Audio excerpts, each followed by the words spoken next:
Society. Should environmental action build on social consensus, or is it better to assume that social difference and conflict are inevitable? Many environmental ideas actually build on ideas about people, including how we relate to each other. The Ecotype Society axis applies a key debate, that of consensus versus conflict views of social relations, to environmental problems. This relates to the Ecotypes theme of small versus big action. To the left of the society axis is the consensus pole, and to the right is the conflict pole. Let's look at beliefs on either end of the spectrum. Since all of us contribute equally to society, each one of us is partly to blame for our environmental problems. A small, powerful subset of society, not each one of us, is mostly to blame for our environmental problems. Now, let's listen to some student anecdotes relating to the society axis. I always think conflict will be inevitable. And it's just in the fact that there is always going to be some sort of difference, whether it's in opinions or backgrounds or perspectives. Those are all going to lead to some form of conflict, one or the other. And I think it's about how we address that conflict, um, not necessarily with hostility or I guess trying to change something about the other. Uh, but it's important to really listen to and understand why that conflict is arising in the first place, or why that difference is arising in the first place.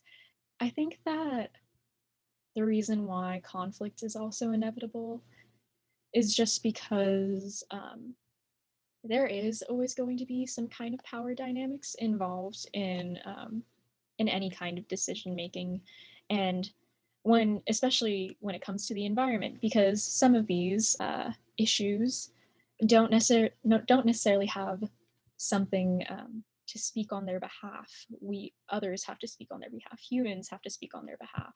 Um, so I think conflict will arise, especially in environmental issues, no matter what. I think consensus can be helpful, but it's interesting to see lawmaking when there is conflict occurring, uh, just because when conflict occurs, a more accurate representation of uh, demographics are being addressed.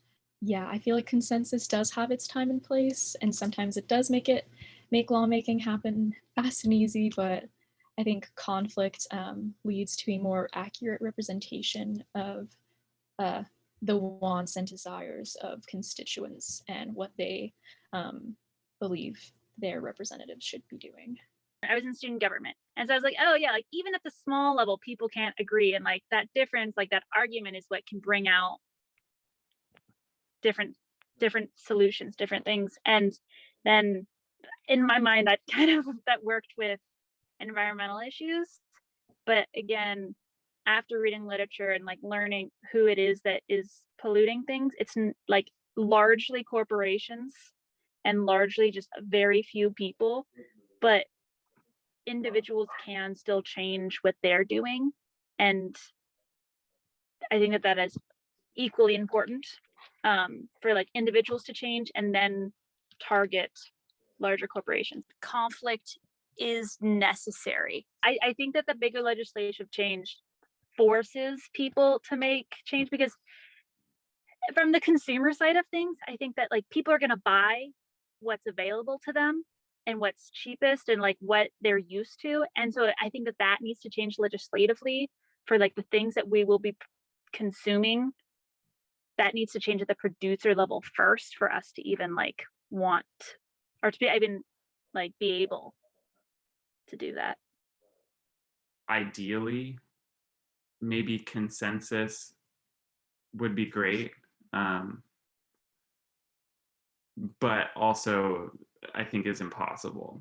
I think is where I'm at. That like we were talking about global action, global consensus is maybe impossible, and also on the other hand is maybe not ideal, because that would mean everyone was basically the same in their opinions. which is not true. Our experiences across the world are so different, so it doesn't really make sense that we would all agree on everything. So given that our world is so diverse in its opinions, it does seem like conflict is inevitable and good. It's so interesting because I think, like, living in the US, where democracy is sort of the name of the game, I feel like my gut instinct is that that is sort of a synonym for social consensus. And yet that's not really how democracy works. Like, we elect people who then represent us, which doesn't necessarily mean that all of the country agrees with all of the politicians. That's like not at all how it works. And those are the people who have the power to make the sort of widespread change that happens. So yeah, it does seem like conflict is sort of a necessary component of action. If you're going from consensus, then you would just get to a place where everyone agrees and then you just like move on. But if you accept that the world is not going to have consensus, then you have to go from a place of like engagement, I guess. Yeah. So on my society axis between consensus or conflict, I fall pretty high, I guess, on the conflict side of things.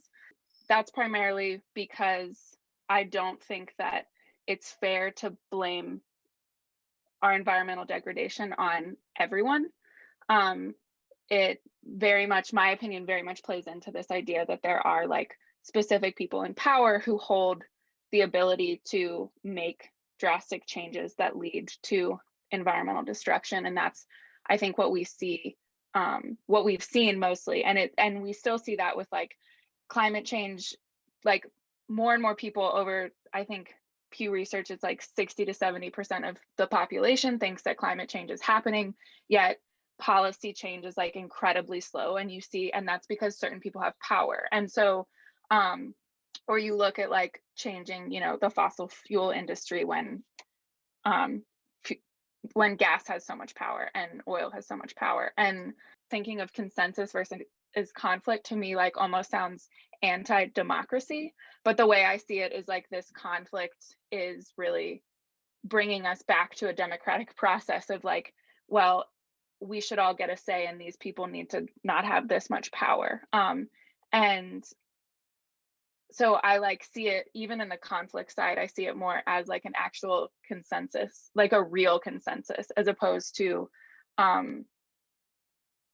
this, but that there will be conflict of like wrestling the power away from certain people. But I think that's inherently going to be part of steps to really protect the environment on a larger scale, which I think is like plays into a lot of the other opinions that I have about like bringing in more diversity and inclusion within the environmental movement, because we're looking at like restructuring who has power. And I think ultimately that to me is like even more of a consensus than, I don't know, than conflict. Where do your opinions lie on the society axis? Do you think that more social consensus is necessary, or is social conflict inevitable? Do you lean more towards social consensus or social conflict? You can find out by taking the Ecotypes survey at ecotypes.us. It only takes a few minutes and will immediately give you comprehensive results about you. If you want to dive even deeper into Ecotypes, the website has more information and there's even a book coming soon. Thank you so much for watching this video. I hope you gained something valuable from it. This Ecotypes video series is all unfunded work, so if you would like to support us and know of any further opportunities, please get in touch and engage with this video by liking, commenting, and subscribing. It really helps us out. So thank you so much and stay curious.